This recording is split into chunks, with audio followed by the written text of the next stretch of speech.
Good evening. It's 7. We are ready to begin. The Board of Trustees is meeting tonight for 2 meetings, actually. We'll first be meeting a Board of Finance meeting requirement. What's required by Indiana state law each year in January. So we will do that first and then move into our regular scheduled meeting. So this meeting is a meeting of the school board in public for the purpose of conducting school corporation business and is not to be considered a public community meeting. There will be time for public participation as indicated by the agenda. The meeting site is fully accessible. Any person requiring further accommodation should contact the superintendent at the school corporation central office. As is our custom, we begin our time with a word of prayer. Mr. Parks? Heavenly Father, I just thank you for this opportunity that we can come serve the next generation. And I pray for each family represented in this school system. I just pray for them to grow and to follow you, Lord. I just pray also that we may, as a board, may just lean on you for not our own understanding, but yours. I pray for this nation. I pray for this world just during these tough times, that we may push through and just lean on you. In your name we pray. Amen. Amen. Thank you. Okay, we'll now call our meeting to order with the Pledge of Allegiance. Mrs. Jones, would you mind leading that this evening? I pledge allegiance to the flag of the United States of America and to the republic for which it stands, one nation, under God, indivisible, with liberty and justice for all.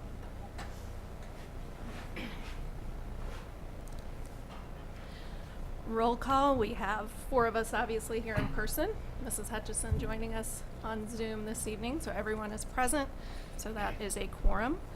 Mission statement as read by our secretary, Mr. Parks. Lebanon Community School Corporation will cultivate and reach every student by influencing and enriching their lives through the power of education, and to do so in a positive and safe learning environment. Thank you. Okay, we'll now move into our required Board of Finance meeting. Mr. Tate.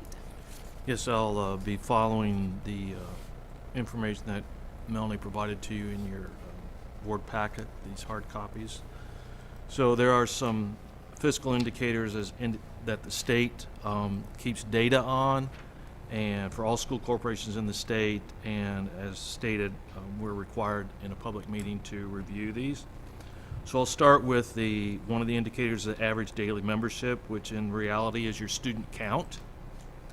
The columns, headings there can be a little bit misleading. For example, the 2016 really stands for the fiscal year. So that's the 15-16 school year. So the blue column there is the fall count of 2015, and the green column is the spring count in 2016. So again, the numbers at the top of the column is a fiscal year rather than a calendar year. So just following that across, you'll see we peaked in 2016 with a student count of 3,485, and you can see a real slow decline across there. The 2021 is actually, again, since it's a fiscal year, that blue column is our fall count of 2020, which is 3,323. So between 2016 and 2021, our student count has decreased approximately 150. Not alarming, just reporting. Hopefully we can start to see the change, and we'll see taller columns with more kids. Next fiscal indicator is fund balances. This is kind of all over the place because the fund structures changed in 2019. At that time, prior to that, there was a transportation fund, a bus replacement fund, capital projects fund, and all those have been replaced and restructured with a operations fund. So just real quickly, the yellow column is the rainy day fund. You'll see we had a little over $4 million in 2012, 2013. We expended a fair share of that in 2014 for some construction. And then we've kind of held steady And 2019, 2020, we ended 2019 in rainy day with $3,244,000. Another important column there would be the education fund. You'll see that only exists in 2019, and you'll see just short of $3 million for a fund balance there. State funds are some of the reimbursables. So when you look at that gray column, you're saying, well, that's negative.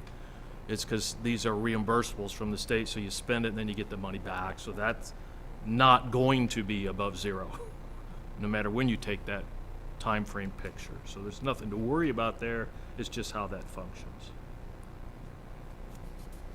Okay, another fiscal indicator, which I broke down a little bit more, still the same fiscal indicator as fund balances again. This next picture I just listed the debt funds, education fund, operation fund, and rainy day fund. So you can see how those are as we ended 2019, and I'll discuss coming up how we ended 2020. And the next one is a comparison of your annual deficit surplus. So it compares your revenue and your expenditures and whether you were above or below, comparing those two. So you can see we're pretty much all the way along the line, a little bit above, a little bit below, nothing drastic. Kind of staying with our revenue and our expenditures matching that. And that's kind of what the state is looking for. They're looking for red flags. Are your fund balances too low? Did you spend a lot more than what you had? Do you have some negative balances in some funds that you shouldn't have negative balances? A lot of this was created because there were school corporations that were getting in financial difficulty, and everybody's going, well, how on earth did that ever happen? Well, a lot of things were never revealed. There weren't reports to the board. There weren't state reports out there. So the state mandated this data collection and this data reporting now. Next one is fund balances as percent of expenditures. This would be all of our fund balances. And again, the last 3 years holding around 25, 26% as comparison of those, which I'm very comfortable with that. And the last one there is revenue by type. So you have the local tax revenue at the bottom. You can see that's pretty steady. It slowly has increased. The state revenue, you can see, is a big block there. That's kind of held steady as far as, going to block across there. Other local revenue, again, pretty much everything's steady right there. There's not any big peaks, low valleys, anything to that nature. So it's any question on any of those indicators, information there? Okay, I'll continue then. Also inside your information, you have a spreadsheet that shows end of cash balance. Historically, from 2010 through the end of 2020. As I stated, the structures of the funds changed in 2019. So you see there in the bottom third there that there's an education fund that did not exist in the between 2010 and 2018. So the cash balance for the education fund increased a little over $300,000. Debt service fund decreased, but if you look at the debt service with the referendum debt, and you really want to look at those two together, because that's how our debt is structured, there was $4.6 million at the end of 2019, and there's $4.6 million in 2020. So really, those two funds combined is what you need to look at rather than separating those. Operations fund, cash balance increased just short of $600,000, and then we had a little bit of money that we added to our rainy day fund. So our total cash balance on those main funds is just over $14 million. Now, this is very important because when you go out for a bond issue and you have to have bond ratings, they look at what has been your cash balances at the end of the year. How does that compare to your expenditures? Do you have a rainy day fund? How much is in your rainy day fund? So this is very important if and when we do go out for another bond issue, it will reflect on our ratings for our bonds. So this, if we were to go out now, it would be very favorable based upon what's happened in the past. Okay, then the last thing I'd like to report on is we did receive our certified budget from the state. In the top left-hand corner, again, with the funds, education fund was approved at $21,376,000. Debt service at $5,317,000. Our operating fund at $7,513,000, and referendum debt at $7,513,000, and the operating at $10,418,000. So you could see what was advertised was given to us exactly to the dollar. So that's good news. Rainy day, $1 million appropriated. Going to the right side there, the assessed value. If you compare the 2020 with the finalized 2021, you can see that Lebanon Schools' assessed value increased over $100 million in both the TIF and the non-TIF assessed value. That is also very good news for our community and our school corporation. The bottom left quarter is the levy approved. So you can see what was advertised in 2021 for 2021 and then what was approved. And again, as you will go through our first budget workshop here in August, you'll hear from me. I'm going to advertise high. I know we'll get less, but you want to ask for, not the moon, but you want to make sure you ask for usually more than what you anticipate, and then let them roll it back. That way you make sure you get everything that's coming to you. So total levy is totaling $18,380,000. And then again, very good news for our tax rate. We advertised at $1.10. It came in at 0.9734. So again, we try and hover around the dollar, and that has worked out very well. And Mr. Wyrie, if you're listening, I did hit the target this year. He always brings that up. Yes, he does. And he did in December. Thank you. Does Any anyone have- questions, concerns, other comments?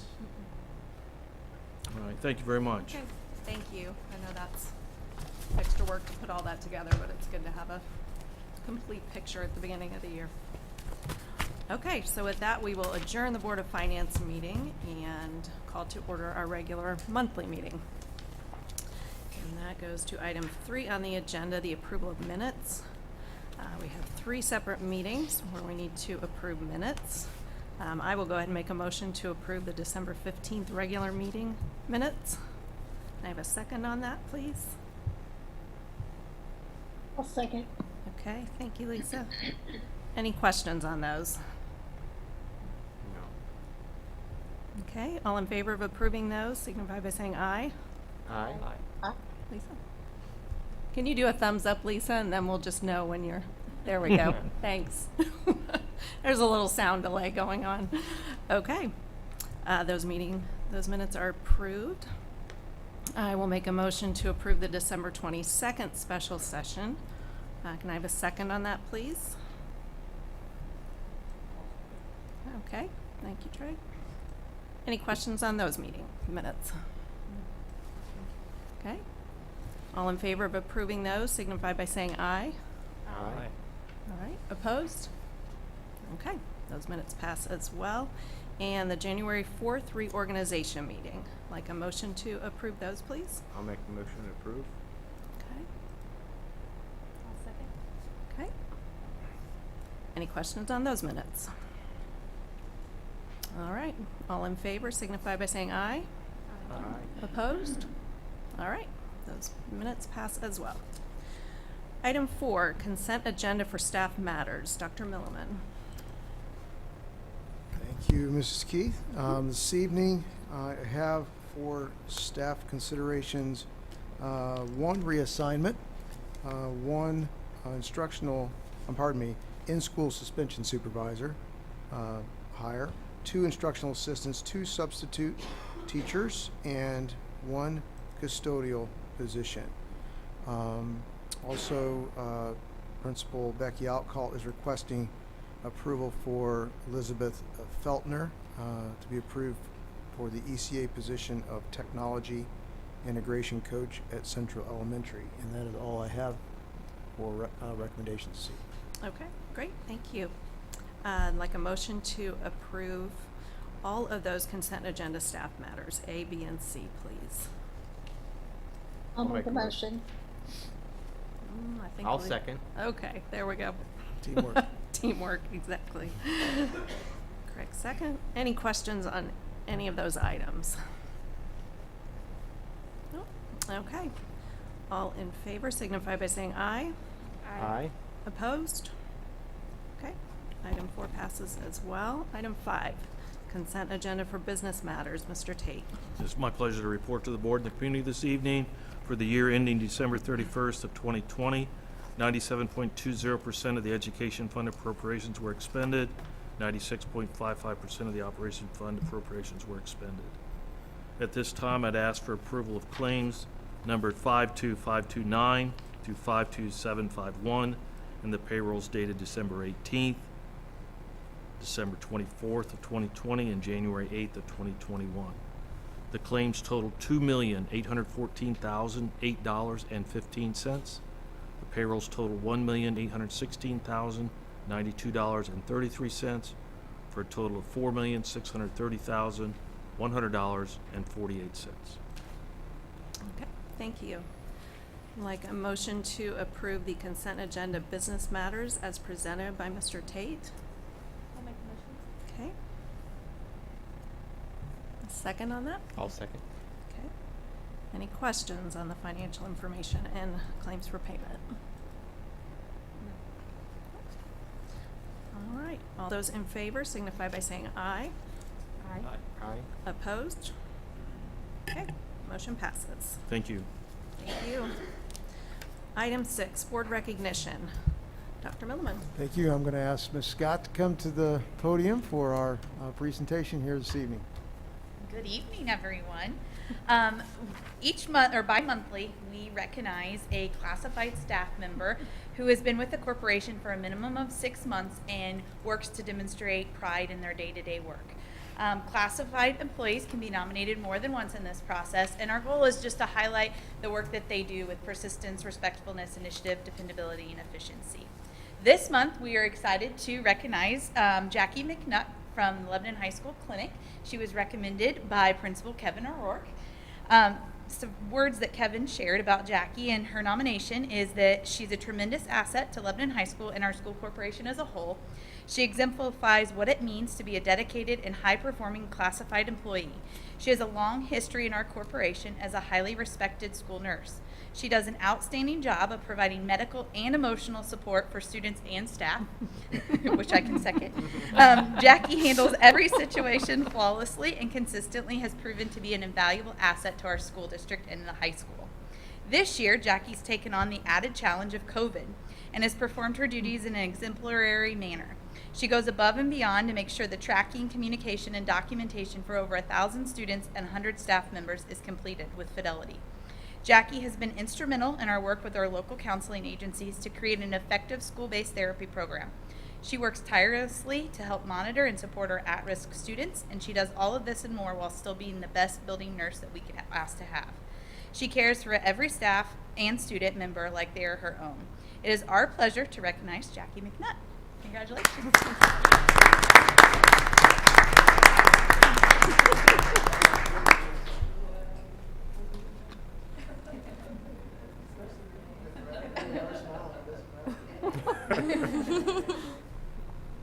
See it behind.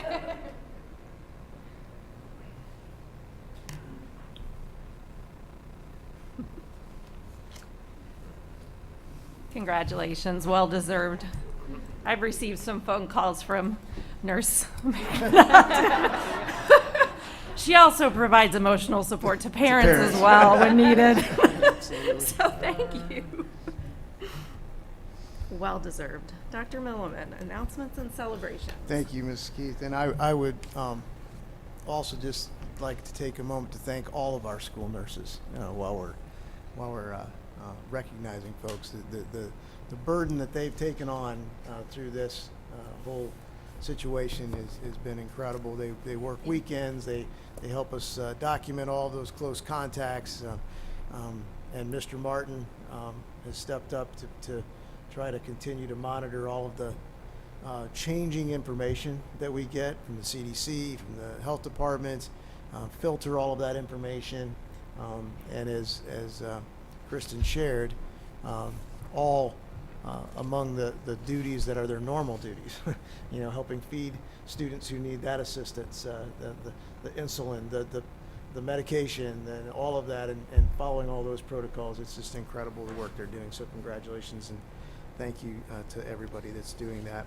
I have a few congratulations as well, in addition to share with the board this evening. Our DECA members, which is a group of high school students competing in our business department, and there's a state and national, actually, organization that competes here in the region and state. We had 28 students advance to the state level during what is now a virtual competition.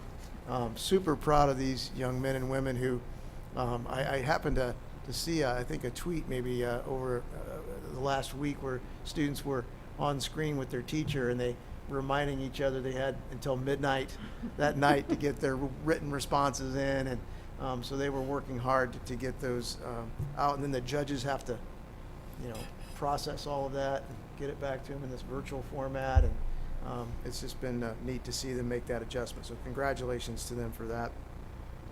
Our boys and girls swim teams captured the Sagamore Conference title this past Saturday.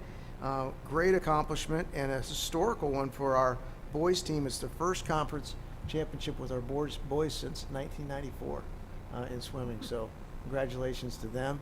Look forward to celebrating with them and maybe taking them a treat here soon at a practice.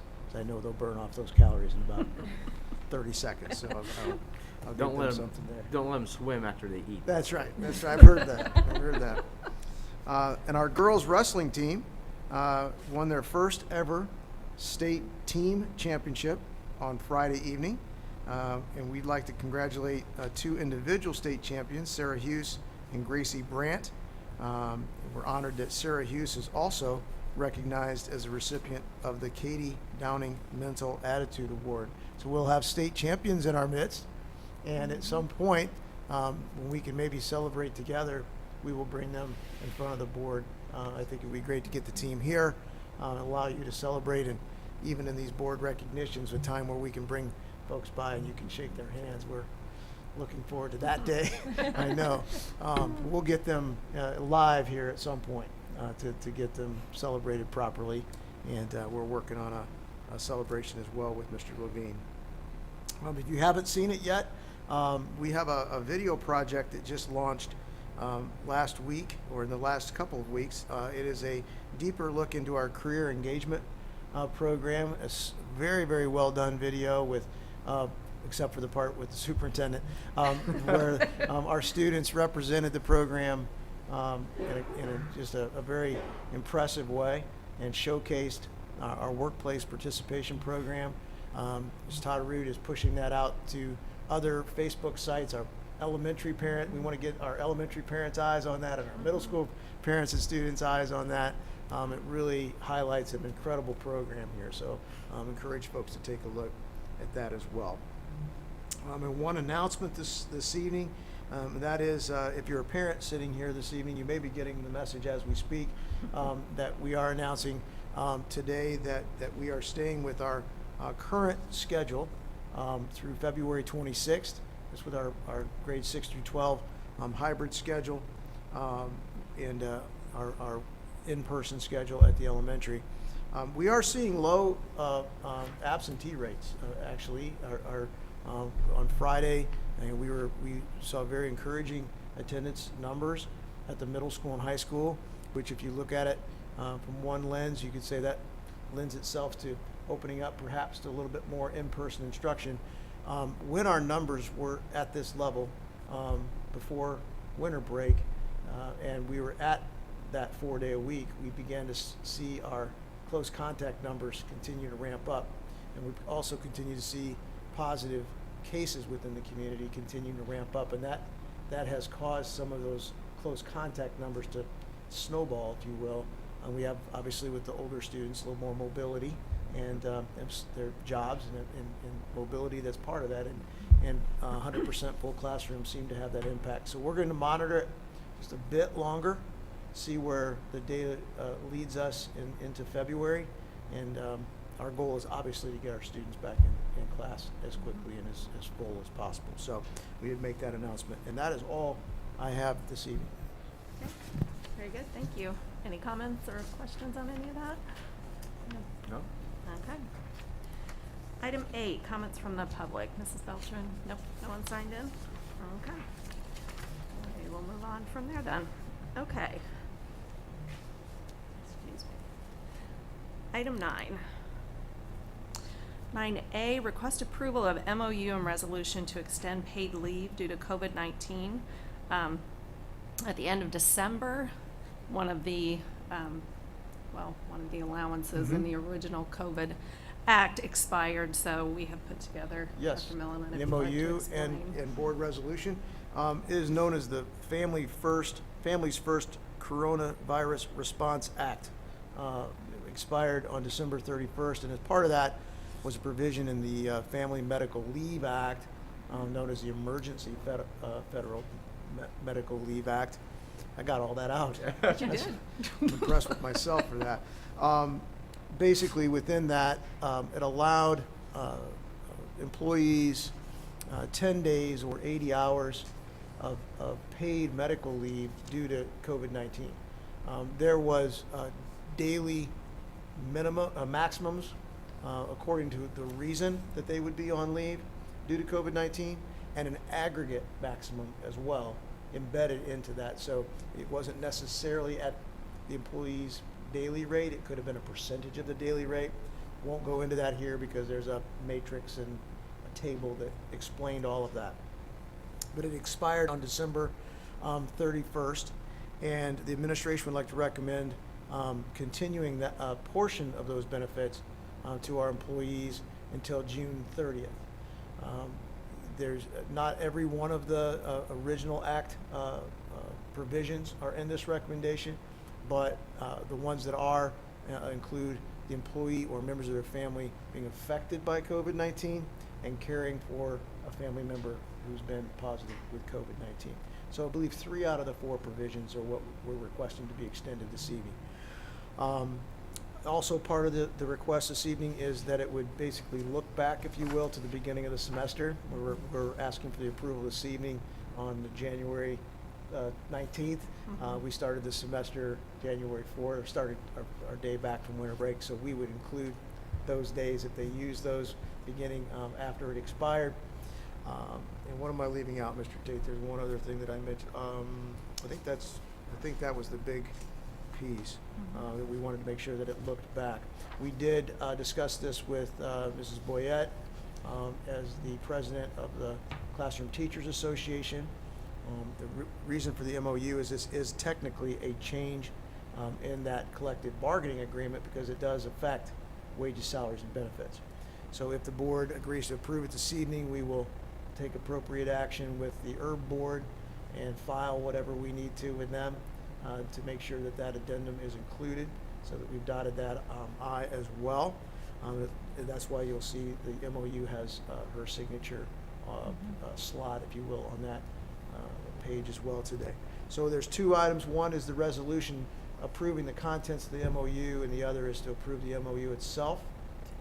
And then we'll put this into action.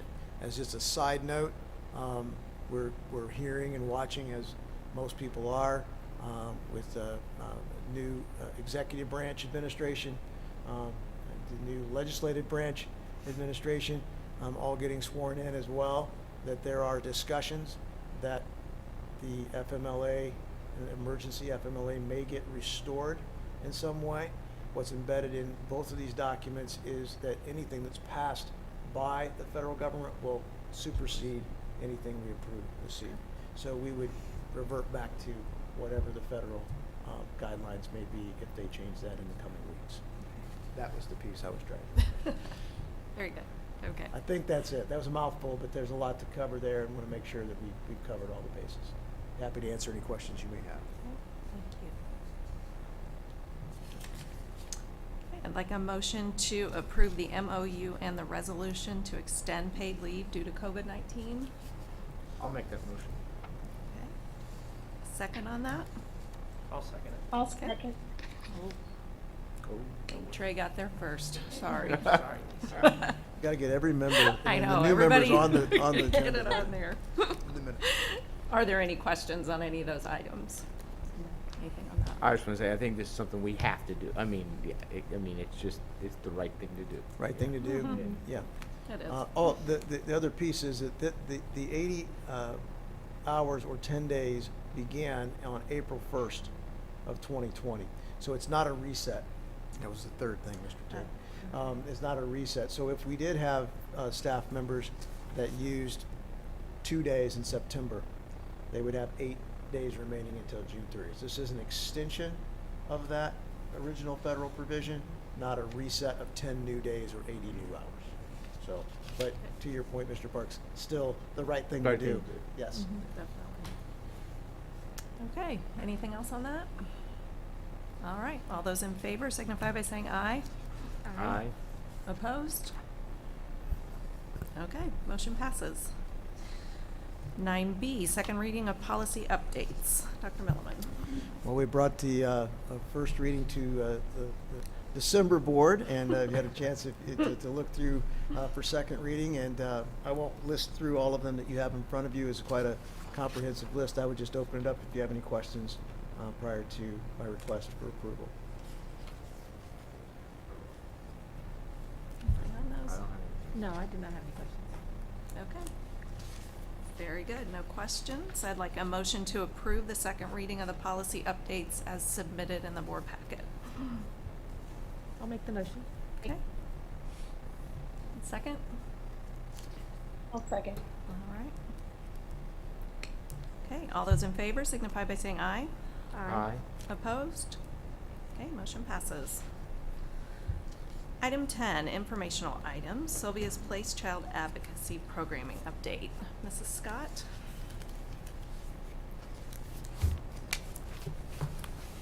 Well, I would like to introduce to you Cassie Frazier. She is the Executive Director of Sylvia's Child Advocacy Center here in Boone County. And she's going to describe to you a little bit about some of the programs that we partner with them to offer for our students. Actually, all 3 Boone County school districts partner with Sylvia's Advocacy Center, Child Advocacy Center, to offer some of these similar programs. Part of it is through legislation, but it's also part of our desire to help protect the safety of our kids. So, with all of that aside, Cassie Frazier, come on up. Thank you. First of all, I want to thank you for allowing us in your schools. We've been doing the prevention programs for 7 years since I took over as the executive director. In the beginning, we did kindergarten, second, and fourth grade. And then in 2018, the state mandated that every child, K through 12, needed to have sexual abuse prevention programming. We partnered with the Indiana Center for the Prevention of Youth Abuse and Suicide, formerly known as Chauncey's Place, who already were providing these programs to you. We are the people that fund them. So we wanted to keep doing that. So in 2018, we requested a grant, and we've slowly but surely continued to fund that program. Over the last 2 years, we've spent $75,000 on all Boone County schools. That reaches about 12,500 kids in all 3 school districts. And we know that COVID has been fiscally hard for everyone, especially for the school districts, when you have to buy all these brand new PPE and all that wonderful stuff that you have to do, the separations. Thankfully, we were granted several grants from the United Way, from the federal government, from different places. So we did not request any funds at all from any of the schools. And looking forward in the next year, we don't think we're going to be able to request any funds from the schools from there either. We can completely fund it for next year as well. Our goal is to eventually have you guys fund some of it, but right now it's just not possible. We understand what the finances look like. So one of the other exciting things is this year, because we had to make significant changes and a lot of this programming was virtual, we have been granted some money to hire a consultant that will work with all 3 school districts to plan these programs to plan the days that they're coming in, and they will also work in conjunction with the Department of Child Services. That way, the day that this program happens, there is a small thing at the end called talk time. If a child is concerned that something's going on, they can request to talk to an adult. Typically, they talk to the people from Chauncey's Place or your school nurses. However, the consultant will be a trained forensic interviewer, and they will be at each school when these programs happen so that we can ensure that the correct allegations are going forward through to DCS.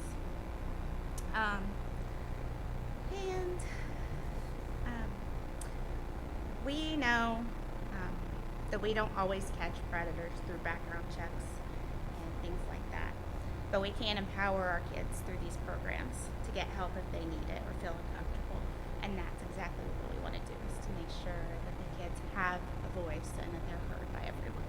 So that's just the update from us. Thank you. Thank you. Thank you very much. Anyone have any questions? I just had a question in how they get involved with the student. Is it through the school, or how do you How do hear from- I? Yes.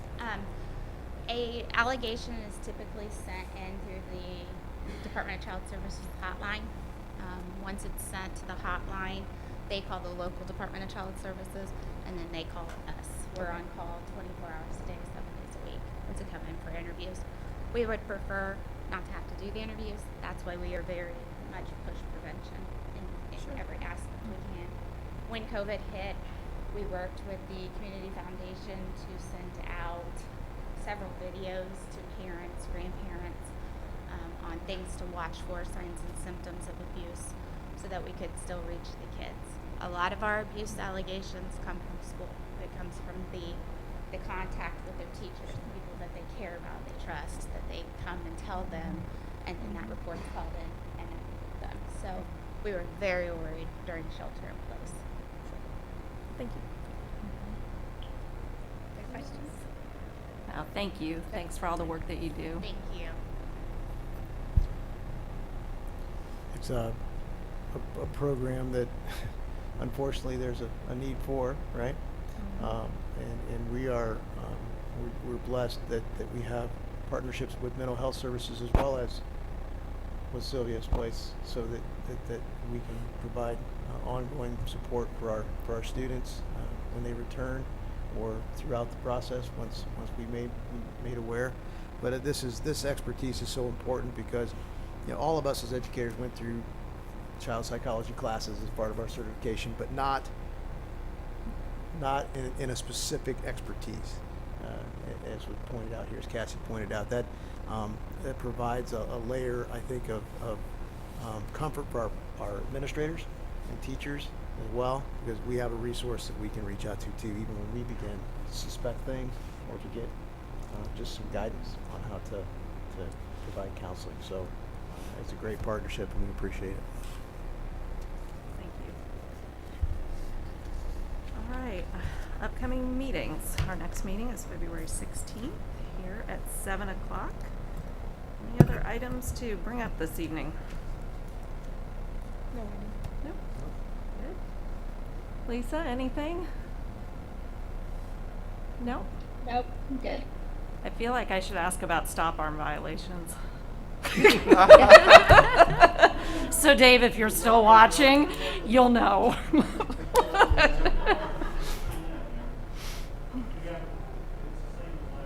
Good.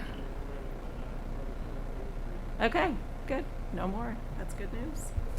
All right. Anything else? All right, then we are adjourned. Thank you.